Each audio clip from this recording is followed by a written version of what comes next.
Welcome students.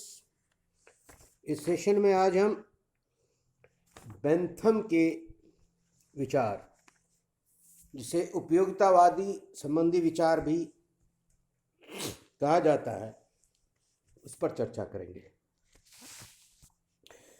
Bentham दरअसल उस युग के विचारक हैं जब यूरोप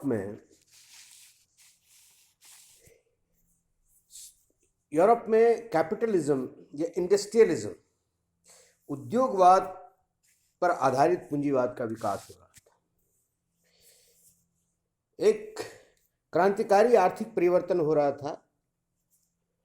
एग्रीकल्चर से समाज उद्योग की तरफ बढ़ रहा था। तब एक नए विचार की आवश्यकता थी। राजनीतिक क्षेत्र में, आर्थिक क्षेत्र में जो प्रगति हो रही थी, उसके समानांतर राजनीतिक विचार की आवश्यकता थी, और इस राजनीतिक विचार की आवश्यकता को भली भांति बेंथम ने पूरा किया था। और बेंथम ने जिस विचारधारा को लोगों के सामने रखा था, उसे यूटिलिटेरियनिज्म या उपयोगितावाद की संज्ञा दी जाती है। यह उपयोगितावाद के सिद्धांत मुख्य रूप से इन्होंने अपनी दो प्रमुख किताबों में, कृतियों में दिया है। एक का नाम है द फ्रैगमेंट्स ऑफ गवर्नमेंट और दूसरे किताब का नाम है introduction to the principles of morals and legislation. इन दो किताबों में इन्होंने अपने इस उपयोगितावाद के सिद्धांत को सामने रखा। ये उपयोगितावाद का सिद्धांत दरअसल जो है वह सुखवाद के सिद्धांत पर आधारित है। ऐसा नहीं कि बेंथम ने कोई नया सिद्धांत दिया, इससे पहले इसका प्रचलन नहीं था। बेंथम का इस सुखवाद का सिद्धांत, यदि आप ग्रीस काल में चले जाएं तो वहाँ पर इपिक्यूरियन नाम का विचारक था, जिसने सुखवाद का सिद्धांत लोगों के सामने सबसे पहले रखा। उन्होंने इस बात को स्थापित करने का प्रयास किया कि यही जीवन जो है वो सत्य है, और इस जीवन में प्राप्त सुख ही जो है व्यक्ति का अंतिम उद्देश्य होना चाहिए, और इसको जो है आधार बना करके उन्होंने अपने विचार को रखा था। ऐसी ही समानांतर विचारधारा प्राचीन काल के भारतीय चिंतन व्यवस्था में भी दिखती है, जिसको हम चारवाक का सिद्धांत कहते हैं, या चारवाक का जो भौतिकवादी सिद्धांत है, जिसमें वो ऋण लेकर के भी घी पीने की बात कहते हैं, या मूल रूप से ये कहने का प्रयास करते हैं कि ये जीवन ही जो मिला है वही जीवन सत्य है, वही जीवन अंतिम है, इससे आगे या पीछे कोई और जीवन नहीं है। इसीलिए हमें इस जीवन को अधिक से अधिक सुखमय बनाना चाहिए। बेंथम अपने युग के कुछ और विचारक, जिसमें ह्यूम प्रमुख हैं, उससे भी प्रभावित थे। लेकिन बेंथम का इस संदर्भ में जो महत्व है, वो महत्व इसलिए है कि बेंथम ने इस सुखवाद के सिद्धांत को व्यवस्थित रूप से अपने उपयोगितावादी सिद्धांत में इंटीग्रेट किया। बहुत सिस्टमेटिक तरीके से उन्होंने इस सिद्धांत को लोगों के सामने रखा। इसीलिए ये बेंथम का यह सिद्धांत बेंथम के नाम से इतना गहरा जुड़ गया है कि इसे समटाइम्स जो है हम बेंथमवाद भी कहते हैं। तो हम देखें कि बेंथमवाद या उपयोगितावाद की संकल्पना है क्या। इससे सबसे पहले इस संदर्भ में वो कुछ मुख्य जो है संकल्पनाएं, कुछ इजम्पशंस जो है वो हमारे सामने रखता है। और पहली चीज ये कहता है कि मनुष्य मुख्य रूप से दो संप्रभु के अधीन है, और वो दो संप्रभु है, एक सुख और दूसरा दुख। मनुष्य प्रवृत्ति से, प्रकृति से सुख प्राप्ति की इच्छा रखता है, और हर एक कार्य वो जो करता है वो इस दृष्टिकोण से करता है कि उससे उसके सुखों में वृद्धि होगी, उसे सुखों में विस्तार होगा, सुखों में बढ़ोतरी होगी, और हर वो काम को से दूर रहना चाहता है, हटना चाहता है जो उसे दुख दे। तो मूल रूप से ये जो सिद्धांत है सुखवाद का, जिसमें वो जो कहता है कि मनुष्य मूल रूप से वो प्राणी है जो केवल सुख और सुख की कामना करता है और हर वो कार्य से बचना चाहता है जो जो उसे दुख दे। तो पहली चीज जो स्थापित होती है कि किसी भी कार्य का महत्व, कृत्य का महत्व, किसी भी कार्य करने का जो महत्व है वो इस बात पर निर्भर करता है कि उस कार्य से उत्पन्न होने वाले सुख कितने हैं, सुख की मात्रा क्या है, या काम की उपयोगिता इस बात पर आधारित होती है कि उस काम से, उस कृत्य से कितना सुख जनरेट होगा, कितना सुख उसे मिलेगा। दूसरी चीज वो कहता है कि सुख व्यक्तिक है, इसे सब्जेक्टिव। हर व्यक्ति का सुख अलग अलग है, हर व्यक्ति का सुख अलग अलग है, सुख सब्जेक्टिव है। इसीलिए प्रत्येक व्यक्ति को अपना सुख तय करने का संपूर्ण अधिकार होना चाहिए। यहीं पर जो है वह जो है उस समय के उद्योगवादी समाज के लिए जो आवश्यकता थी कि इस एक प्रिंसिपल पे समाज बने, एक प्रिंसिपल पे एक राजनीतिक व्यवस्था बने जिसमें व्यक्ति को अधिक से अधिक अपने बारे में सोचने, समझने, अपने बारे में तय करने की आज़ादी मिले। और इसी के आधार पर उन्होंने उपयोगितावाद का सिद्धांत दिया, जिसमें वो कहता है कि व्यक्ति हर वो कृत्य को उचित या उपयोगी जानता है जो उसके सुख में वृद्धि करता है, और वह हर वो कृत्य को टालना चाहता है, उससे दूर हटना चाहता है, उससे दूर धकेलना चाहता है, या उसे अनुचित या अनुपयोगी मानता है जो उसे दुख देता है। इस संदर्भ में जो चीज वो दूसरी कहता है कि सुख और दुख एक मात्रात्मक प्रॉपर्टी है, इट्स ए क्वांटिटेटिव प्रॉपर्टी। एक व्यक्ति को जो सुख मिल रहा है, दूसरे व्यक्ति को जो सुख मिल रहा है, उसमें क्वालिटी का अंतर नहीं है, उसमें मात्रा का अंतर है। हो सकता है किसको ज्यादा मिल रहा है, किसको कम मिल रहा है। हो सकता है हमें खेलने में ज्यादा आनंद मिले, किसी को पढ़ने में ज्यादा आनंद मिले, लेकिन आनंद जो जो जो जो, जो सुख है वो दोनों बराबर है।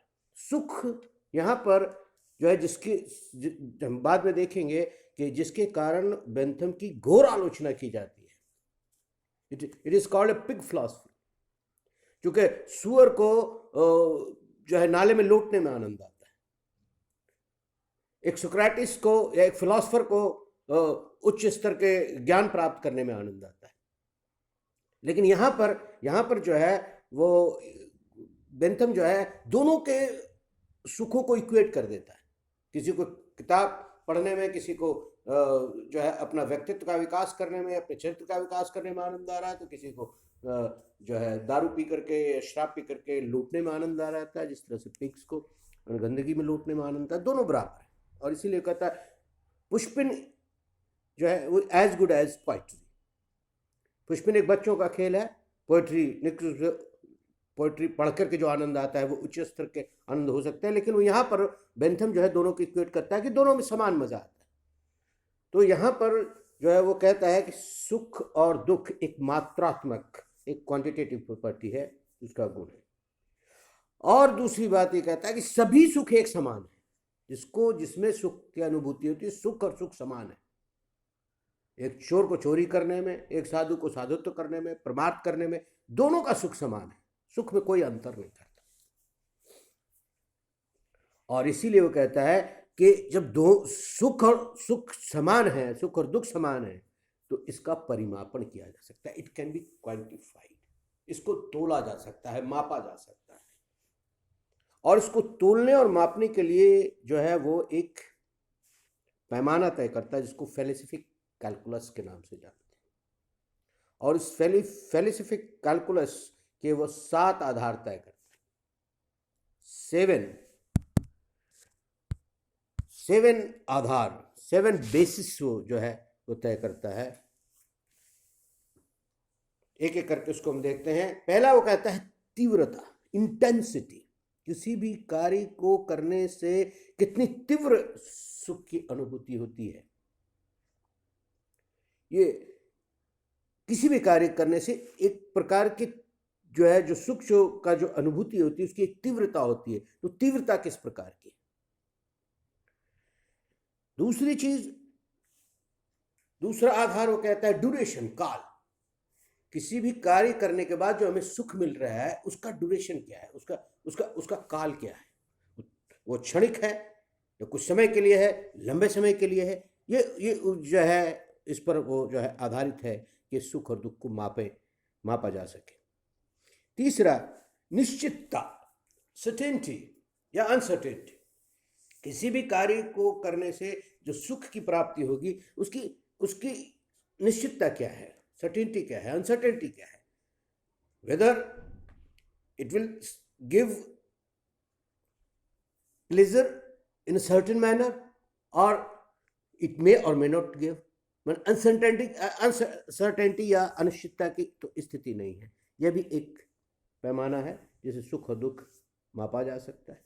प्रोपिंक्विटी, समीपता। कोई कार्य करने से सुख कितना समीप है या कितना दूर है, कितनी जल्दी मिलेगा या कितनी देर में मिलेगा, दिस वन बेसिस। पांचवी चीज है फेकंडिटी, उत्पादकता। उत्पादकता का मतलब यहां पर है कि जो कार्य हम कर रहे हैं उससे जो सुख जनरेट हो रहा है वो और सुखों को कितना जनरेट करेगा, whether it has the capability of generating more and more pleasure or not, or it will generate only one। तो इस तरह से फेकंडिटी, उत्पादकता मापी जाती है कि एक जो सुख हमें मिल रहा है उस सुख से और प्रकार के सुख उससे जनरेट हो रहे हैं या नहीं हो रहे। छठा आधार है प्योरिटी, शुद्धता। वेदर इट इज प्योर और इम्प्योर। किसी को कार्य करने से सुख की प्राप्ति हो रही है प्योर, शुद्ध फॉर्म में, सुख के अतिरिक्त कुछ नहीं है, या सुख के साथ कुछ दुख भी है। जैसे कई बार हम देखते हैं कि कोई हमारे घर में वृद्धजन बहुत दिनों से बीमार पड़े हैं, तो एक तो कामना होती है कि ये दुनिया छोड़ दें ताकि उनके जो है कष्ट दूर हो सके, और दूसरी तरफ उनके जाने से एक वॉइड क्रिएट होता है। तो जब वो चले जाते हैं तो ये एक काइंड ऑफ मिक्स्ड चीज हो जाती है कि उसमें हैप्पीनेस भी है कि भाई चले गए, चलो उनको मुक्ति मिल गई, और दूसरी तरफ ये गम भी है, ये दुख भी है कि यार उनके जाने से एक खालीपन हो गया, एक वॉइड क्रिएट हुआ, which can never be filled. तो इस तरह से शुद्धता की बात है कि शुद्ध है या मिक्स्ड है। और सातवां है विस्तार, इसका फैलाव कितना है, बहुत सीमित है या बहुत दूर तक इसका फैलाव है, एक्सटेंट क्या है।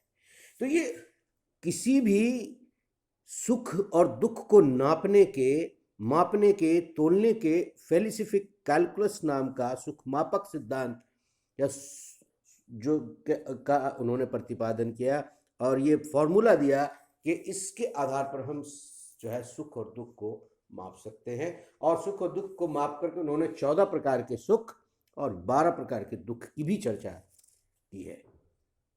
तो अब जब हम जो है सुखमापक सिद्धांत को वैलिड मान लेते हैं, या यहाँ पर जो स्थापित कर देते हैं कि किसी भी सुख को मापा जा सकता है, और प्रत्येक कृत्य का कि अच्छाई या बुराई इस बात पर निर्भर करती है कि वो कितना सुख जनरेट करता है, कंसिक्वेंस जो है उसके कितने सुख जनरेट करना है, कि इसके आधार पर जब तय करते हैं तो फिर जो है वो आगे कहता है कि पॉलिसी भी इसी प्रकार से बननी चाहिए। राज्य को केवल वही काम करना चाहिए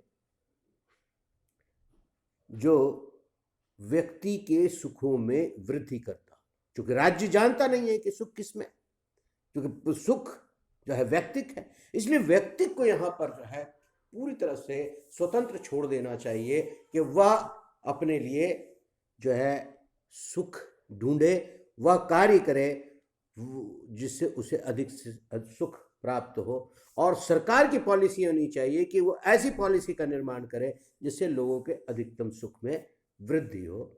और इसलिए यहाँ पर चूंकि राज्य की सीमा है, वो नहीं जानता है कि किसका सुख किसमें है, इसलिए राज्य को केवल नकारात्मक कार्य दिए जाते हैं, केवल नकारात्मक भूमिका जो है राज्य को दी जाती है। नकारात्मक राज्य का मतलब है मिनिमम कार्य दिए जाते हैं, केवल जो है बाह्य आक्रमणों से सुरक्षा, आंतरिक शांति और लोगों के बीच जो करार हो रहा है उसके पवित्रता को स्थापित करना, इतने कार्य ही जो है राज्य को दिए जाते हैं। और राज्य को यहाँ पर वो एक नेचुरल इंस्टीट्यूशन नहीं मानता, because it's not a natural institution, प्राकृतिक संस्था नहीं है, बल्कि मैन मेड इंस्टीट्यूशन है।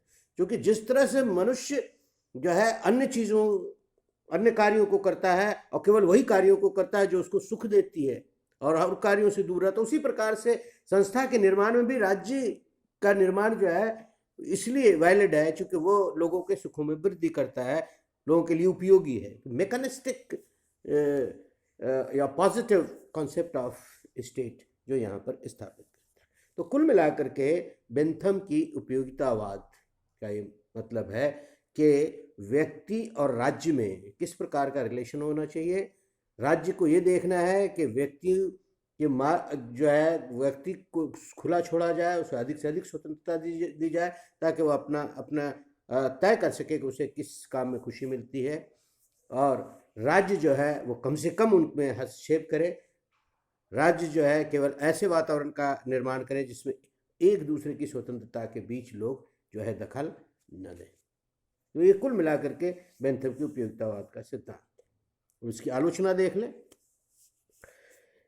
ये इसकी गंभीर आलोचना हुई, जैसा कि मैंने पहले कहा कि it was attacked, criticised as a pig philosophy, इस सूअर के विचारधारा के रूप में जो है इसके जो है आलोचना की गई, क्योंकि ये सिद्धांत मनुष्य को केवल शारीरिक सुख तक सीमित रखता है, किसी और प्रकार के सुख की बात ही नहीं करता। केवल शारीरिक सुख ही मनुष्य का अंतिम लक्ष्य है और वो जैसे भी मिलता है, जिस रूप में भी लोगों को मिलता है, उस रूप में उससे प्राप्त होना चाहिए। ये जो है इनकी मान्यता है। दूसरी चीज आलोचना की गई कि सुख और सुख में इनके जो शिष्य थे जेसमिल, उन्होंने कहा सुख और सुख में बिल्कुल अंतर है। सुख जो है वो क्वालिटी का अंतर है। एक जानवर के, और उन्होंने एक फेमस कहावत का जो है उन्होंने स्टेटमेंट जो दिया है कि एक जानवर का संतुष्ट होने से बेहतर है मनुष्य का असंतुष्ट होना। और उसको आगे बढ़ाते हुए कहा कि एक साधारण मनुष्य का संतुष्ट होना से बेहतर है कि सोक्रेटिस जो है वह असंतुष्ट है, सुकरात का असंतुष्ट होना, विद्वानों का असंतुष्ट होना। ये इस बात को स्थापित करता है कि सुख और सुख में भेद है। एक सुख और सुख का जो है स्ट्रैटिफिकेशन है, स्तरीकरण है। एक उच्च स्तर का सुख है, दूसरा निम्न स्तर का सुख है, जिसकी जो है अवहेलना बेंथम ने की, इसके लिए इनकी घोर आलोचना की जाती है। जेसमिल ने एक और बात कही कि सुख और प्रसन्नता में भेद है। सुख चीजों की प्राप्ति में हो सकता है, परंतु आनंद जो है वो एक ब्रॉडर टर्म है, वो सैक्रिफाइस में निहित है। जब एक व्यक्ति दूसरों के लिए कुछ सैक्रिफाइस करता है, जब कभी भी आप छोटा सा काम करें, जैसे किसी अंधे को रास्ता पार करा दे, आपको एक जो है खुशी की अनुभूति होती है, प्रसन्नता। आपको कुछ मिला नहीं, but you feel internally happiness. तो आनंद जो है, जो प्रसन्नता है, उसके लिए मनुष्य जीता है, केवल शारीरिक सुख के लिए मनुष्य नहीं जीता है, ऐसा उनका मानना है। जब जेसमिल ने यह स्थापित कर दिया है कि सुख और सुख में क्वालिटेटिव भेद है, गुणात्मक भेद है, तो निश्चित रूप से जो गुणात्मक भेद है जो उसके मापा नहीं जा सकता, इसका परिमापन संभव नहीं है। एक और बात जो है आलोचना की जाती है कि मनुष्य का उद्देश्य क्या है। जो आदर्शवादी हैं वो इस बात को रेखांकित करते हैं कि मनुष्य के विकास की प्रक्रिया जो है वो शारीरिक सुख, भौतिक सुख से होती है, परंतु जो है आध्यात्मिक सुख पर जाकर के वो अंतिम लक्ष्य को पहुंचता है। और बेंथम केवल और केवल जो है वो निचले स्तर की, सबसे निचले स्तर की भौतिक सुखों की बात करता है, जो कि उचित नहीं है। और इसीलिए आदर्शवादी मान करके चलते कि राज्य एक लीगल या केवल एक वैधानिक संस्था नहीं है, बल्कि एक आध्यात्मिक नैतिक संस्था है। वो अच्छे बुरे का भेद करता है और लोगों को अच्छाई की तरफ ले जाने का प्रयास करता है, या लोगों के लिए ऐसा वातावरण का निर्माण करता है जिसमें उसका जो बेस्ट सेल्फ है वह ग्रो करे, बेस्ट सेल्फ जो है वो निकल करके बाहर आए, जो सर्वोत्तम जो व्यक्ति का गुण है वो निकल करके बाहर आए। इसके लिए राज्य प्रयासरत रहता है। राज्य इस प्रकार का वातावरण बनाता है। और राज्य को हम इस रूप में नहीं छोड़ सकते कि केवल वह नकारात्मक कार्य तक उसके वो सीमित हो, बल्कि राज्य एक महत्वपूर्ण संस्था है और राज्य का काम है लोगों का कल्याण करना। इसलिए जो पॉजिटिव लिबरलिस्ट हैं उन्होंने भी बेंथम की घोर आलोचना की कि राज्य एक कल्याणकारी संस्था है, राज्य का इंटरवेंशन मनुष्य के जीवन में बहुत महत्वपूर्ण है, अन्यथा जो जो दुष्परिणाम जो है नकारात्मक उदारवाद के जो थे वो उनके सामने थे, जिसमें जो है एक और प्रचुरता, एक और विलासिता और दूसरी तरफ विपन्नता, पशुओं से बदतर जीवन जीने के लिए लोग मजबूर थे। यदि राज्य को नकारात्मक कार्य तक ही सीमित कर दिया जाए तो उसके गंभीर परिणाम होते हैं। इस प्रकार से बेंथम की जो है गंभीर आलोचनाएं जो है की गई। तो ये था बेंथम का उपयोगितावाद। आज इतना ही, अगले फिर बात।